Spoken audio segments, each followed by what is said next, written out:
All right, diving in today with some searches that you sent us.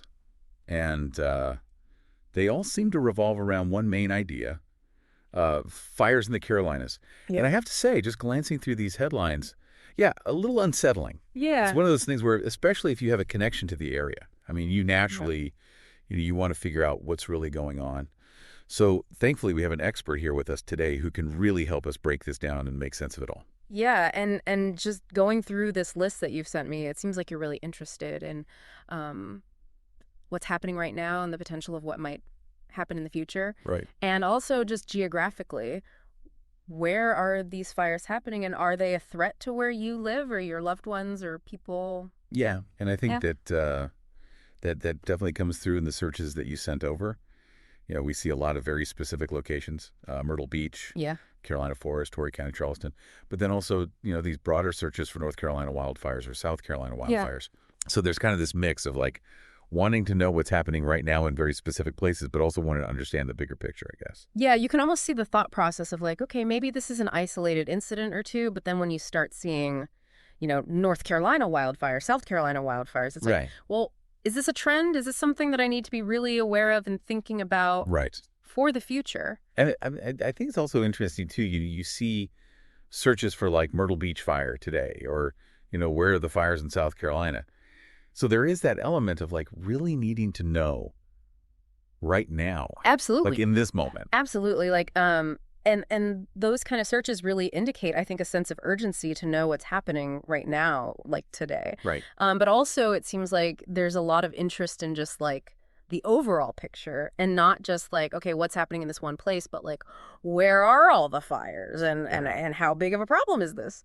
Yeah. And I have to admit, I see map searches and part of me wonders like, is that just kind of like digital rubbernecking? Yeah. Like, oh my gosh, look at this fire. Right. But, you're right. I think that a lot of those map searches are probably driven by people wanting to know, like, am I okay?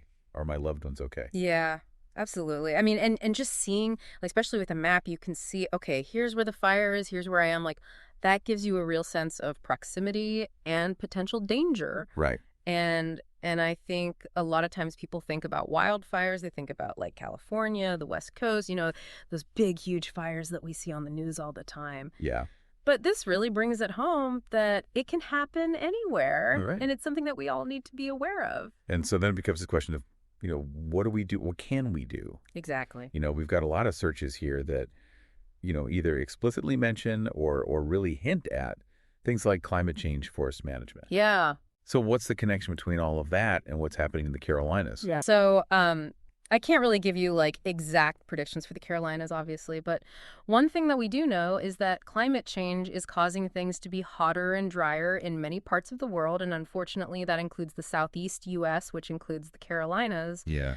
And when things are hotter and drier, you get, kindling, basically. You get fuel for these wildfires to ignite and spread more rapidly. So it's almost like it's creating the perfect conditions. Yeah, exactly. The conditions are becoming more and more ripe for wildfires. Yeah. And then on top of that, you have things like land use changes. For example, more and more development is pushing into forested areas, so you have more people living closer to where these wildfires are likely to occur. Right. More people at risk. Exactly, more people at risk and also more opportunities for those wildfires to start, whether it's from a stray ember from a campfire or, a power line that sparks or something like that. Man, that's a little unnerving. Yeah, it is. It's definitely something to be aware of, but, it's not all doom and gloom. Like, there are things that we can do about it. Okay. So what can people do? Well, first of all, just being aware of the problem is a huge first step. Right. And then once you're aware of the problem, you can start to take steps to protect yourself and your property and your community. So things like creating defensible space around your home, Okay. clearing away brush and flammable materials, making sure that your gutters are clean, things like that. Right. You can also support responsible forest management practices. So that means supporting policies that promote thinning out forests and prescribe burns and things like that, because those actually help to reduce the risk of wildfires in the long run. That sounds counterintuitive, but I guess that makes sense. Yeah, it seems counterintuitive because you're like, wait, you're setting fires to prevent fires, but Yeah. that's actually what helps to keep the forests healthy and prevent those really catastrophic megafires. Yeah. And then also, we can't forget about the bigger picture of climate change. So advocating for policies that address climate change is really important as well, because that's ultimately what's driving this increase in wildfire risk. Okay.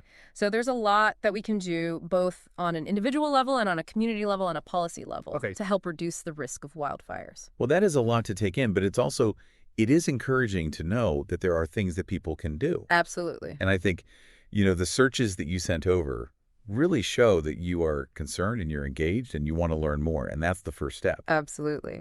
And on that note, I think it's also important to remind everyone, this deep dive is just a starting point. Right. It's a way to kind of get a handle on the big picture. But there are a lot of amazing resources out there that can provide more specific information about the Carolinas and wildfire preparedness and, where to go for updates and things like that. Yeah, absolutely. Yeah. And as things are changing so rapidly with the climate especially, it's really important to stay up to date and seek out those official sources, because they're the ones who are going to have the most accurate and up-to-date information Absolutely. on what's happening with wildfires in your area. Oh, thank you so much for joining us today. This was incredibly insightful. Yeah, this was great. I really enjoyed it. And to everyone listening, stay safe, stay informed, and we will see you next time for another deep dive. See you later. Today is your lucky day. Today is the day that our $3 website works for you, paying you directly to your PayPal daily. Imagine $3 ongoing continuous payments to your PayPal account.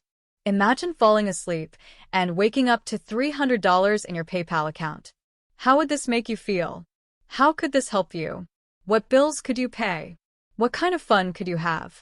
What does that retirement look like now? All for a one-time payment of $3. This website is DFY done for you, fully built and completely hosted, and never stops collecting payments for you.